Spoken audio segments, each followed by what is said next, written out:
Drona coaching 2026 സ്വാഗതം.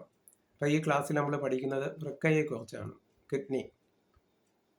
മനുഷ്യ ശരീരത്തിലെ ഏറ്റവും പ്രധാനപ്പെട്ട ഒരു വിസർജന അവയവമാണ് വൃക്ക എന്ന് പറയുന്നത്. അമരവിത്തിന്റെ ആകൃതിയിലുള്ള ഒരു ജോഡി വൃക്കകളാണ് മനുഷ്യന് ഉള്ളത്. അപ്പോൾ മനുഷ്യ ശരീരത്തിലെ ഏറ്റവും പ്രധാനപ്പെട്ട വിസർജന അവയവമാണ് വൃക്ക. ഒരു ജോഡി വൃക്കയാണ് മനുഷ്യന് ഉള്ളത്. രക്തത്തിൽ നിന്ന് യൂറിയ, ലവണങ്ങൾ, ജലം എന്നിവ അരിച്ചു മാറ്റുന്നത് വൃക്കകൾ ആണ്. ഒരു വൃക്കയ്ക്ക് ഏകദേശം 150 ഗ്രാം ഭാരം ഉണ്ട്. അതിൻ്റെ സൈസ് എന്ന് പറയുന്നത്, വലിപ്പം എന്ന് പറയുന്നത് 5 സെൻറ്റിമീറ്റർ വീതി, 10 സെൻറ്റിമീറ്റർ നീളം, 9 സെൻറ്റിമീറ്റർ വണ്ണം ആണ് അതിൻ്റെ സൈസ് എന്ന് പറയുന്നത്. ഇനി വൃക്കയിലെ പ്രധാനപ്പെട്ട ഘടകങ്ങളാണ് നെഫ്രോണുകൾ അല്ലെങ്കിൽ വൃക്കാനാളികൾ എന്ന് പറയുന്നത്. വൃക്കയിലെ നേർത്ത കുഴലുകളാണ് നെഫ്രോണുകൾ എന്ന് പറയുന്നത്. നെഫ്രോണുകൾ അല്ലെങ്കിൽ വൃക്കാനാളികൾ എന്ന് പറയുന്നത്. അത് മനുഷ്യ ശരീരത്തിലെ അരിപ്പ എന്നാണ് അറിയപ്പെടുന്നത്. ഇനി വൃക്കാനാളിയിലെ പുനരാകിരണ ശേഷി നിയന്ത്രിക്കുന്ന ഹോർമോണിനെ ആൻറ്റി ഡൈയുറൈറ്റിക് ഹോർമോൺ അല്ലെങ്കിൽ ADH എന്നാണ് പറയുന്നത്. ഈ ADHന്റെ അഭാവത്തിൽ ഉണ്ടാകുന്ന രോഗമാണ് ഡയബറ്റീസ് ഇൻസിപ്പിഡസ് എന്ന് പറയുന്നത്. യൂറിന് മഞ്ഞ നിറം നൽകുന്ന വസ്തു യൂറോക്രോം ആണ്. വൃക്കയിലെ ഏറ്റവും പ്രധാനപ്പെട്ട ഘടകമാണ് നെഫ്രോണുകൾ അല്ലെങ്കിൽ വൃക്ക നാളികൾ എന്ന് പറയുന്നത്. വൃക്ക നാളികളിലെ പുനരാകിരണ തോത് നിയന്ത്രിക്കുന്ന ഹോർമോണാണ് ആൻറ്റി ഡൈയുറൈറ്റിക് ഹോർമോൺ അല്ലെങ്കിൽ ADH എന്ന് പറയുന്നത്. ADHന്റെ കുറവ് മൂലം ഉണ്ടാകുന്ന രോഗമാണ് ഡയബറ്റീസ് ഇൻസിപ്പിഡസ് എന്ന് പറയുന്നത്. അതുപോലെ യൂറിന് മഞ്ഞ നിറം നൽകുന്ന വസ്തു യൂറോക്രോം ആണ്. ഇനി ഓരോ വൃക്കയിലും ഏകദേശം 10 ലക്ഷത്തോളം നെഫ്രോണുകൾ കാണപ്പെടുന്നു. വൃക്കയുടെ പ്രവർത്തനം ആദ്യമായി മനസ്സിലാക്കിയത് വില്യം ബോമാൻ ആണ്. രക്തത്തിൽ നിന്ന് മാലിന്യങ്ങൾ നീക്കം ചെയ്യുന്ന വൃക്കയുടെ ഭാഗത്തെ ബോമാൻസ് ക്യാപ്സ്യൂൾ എന്നാണ് അറിയപ്പെടുന്നത്. എന്തെന്നറിയപ്പെടുന്നു? ബോമാൻസ് ക്യാപ്സ്യൂൾ എന്ന് അറിയപ്പെടുന്നു. എന്താണ് ബോമാൻസ് ക്യാപ്സ്യൂൾ? വൃക്കയിൽ നിന്ന് മാലിന്യങ്ങൾ നീക്കം ചെയ്യുന്ന വൃക്കയുടെ ഭാഗമാണ്. അതിൽ കാണുന്ന ലോമിയകളെ അറിയപ്പെടുന്നത് ഗ്ലോമുലറസ് എന്നാണ് അറിയപ്പെടുന്നത്. അപ്പം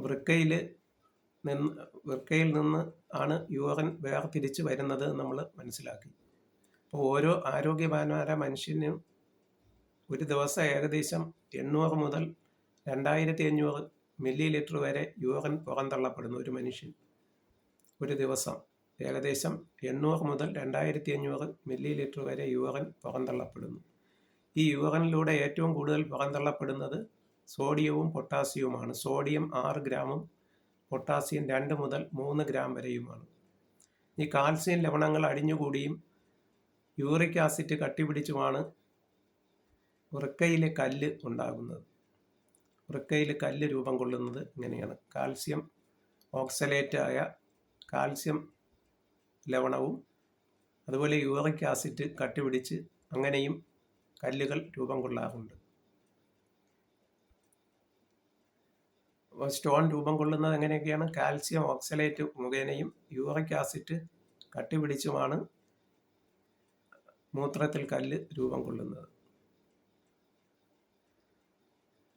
പ്രധാനപ്പെട്ട ഘടകം കാൽസ്യം ഓക്സലേറ്റ് ആണ്.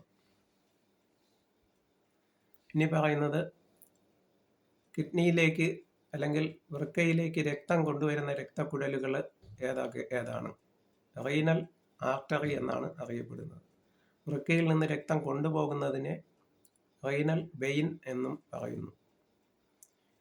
ഇനി വൃക്കയിൽ വിഷബാധ ഉണ്ടാവുകയോ അണുബാധ ഉണ്ടാവുകയോ ചെയ്യുമ്പോൾ വീക്കം ഉണ്ടാകുന്ന അവസ്ഥയെ വിളിക്കുന്ന പേര് നെഫ്രൈറ്റിസ് എന്നാണ്. വൃക്കയിലെ വീക്കത്തിന് പറയുന്നതാണ് നെഫ്രൈറ്റിസ് എന്നാണ് പറയുന്നത്. യുറേമിയ എന്താണ് എന്ന് മനസ്സിലാക്കണം. 2 വൃക്കകളും പ്രവർത്തനരഹിതമാകുന്ന അവസ്ഥയാണ് യുറേമിയ എന്ന് പറയുന്നത്. യുറേമിയ എന്ന് പറയുന്നത് 2 വൃക്കകളും പ്രവർത്തനരഹിതമാകുന്ന അവസ്ഥയാണ് യുറേമിയ എന്ന് പറയുന്നത്. ഈ വൃക്കയിലെ കല്ല് സ്ഥാനചലനം സംഭവിക്കുമ്പോൾ ഉണ്ടാകുന്ന അതികഠിനമായ വേദനയെ റീനൽ കോലിക് എന്ന് പറയുന്നു. റീനൽ കോലിക്, അതികഠിനമായ വേദന. വൃക്കയിൽ നിന്ന് സ്റ്റോൺ നീങ്ങുമ്പോൾ ഉണ്ടാകുന്ന അതികഠിനമായ വേദനയെ റീനൽ കോലിക് എന്നാണ് പറയുന്നത്. ഈ രണ്ട് വൃക്കകളും പ്രവർത്തനം നിലച്ച് ഗുരുതരാവസ്ഥയിലാവുന്ന ഒരു രോഗിക്ക് ജീവൻ നൽകുന്ന പ്രവർത്തനത്തെ വിളിക്കുന്നത് ഡയാലിസിസ് എന്നാണ്. ഡയാലിസിസ് എന്നാണ്. രക്തം മാറ്റുന്ന പ്രക്രിയയാണ് ഡയാലിസിസ്. ശുദ്ധീകരിച്ച് മാറ്റുന്ന പ്രക്രിയയാണ് ഡയാലിസിസ് എന്ന് പറയുന്നത്. കിഡ്നി ചെയ്യുന്ന പ്രവർത്തനം ഒരു ഉപകരണം ചെയ്യുന്നു. അതാണ് ഡയാലിസിസ് എന്ന് പറയുന്നത്. ഇനി ആദ്യം മാറ്റിവെക്കപ്പെട്ട അവയവം ഏതാണ്? വൃക്കയാണ് മനുഷ്യനിൽ ആദ്യം മാറ്റിവെക്കപ്പെട്ട അവയവം. അതുപോലെ വൃക്ക ആദ്യമായി മാറ്റിവെക്കുന്നതിന് ശസ്ത്രക്രിയ നടത്തിയ ഡോക്ടർ R.H. ലാലർ ആണ്. R.H. ലാലർ. ഇനി അതുപോലെ വൃക്ക നീക്കം ചെയ്യുന്ന പ്രവർത്തനത്തെ നെഫ്രക്ടമി എന്നാണ് പറയുന്നത്. നെഫ്രക്ടമി, വൃക്ക നീക്കം ചെയ്യുന്ന പ്രവർത്തനം. ഇനി വൃക്കയെക്കുറിച്ചുള്ള പഠനശാഖയെ വിളിക്കുന്നത് നെഫ്രോളജി എന്നാണ്. വൃക്കയെക്കുറിച്ചുള്ള പഠനത്തെ വിളിക്കുന്നത് നെഫ്രോളജി എന്നാണ്. അപ്പോൾ ഈ വീഡിയോ ആദ്യമായി കാണുന്നവർ ഷെയർ ചെയ്യുകയും ലൈക്ക് ചെയ്യുകയും അതുപോലെ സബ്സ്ക്രൈബ് ചെയ്യുകയും ചെയ്ത് പ്രോത്സാഹിപ്പിക്കണമെന്ന് അഭ്യർത്ഥിക്കുന്നു.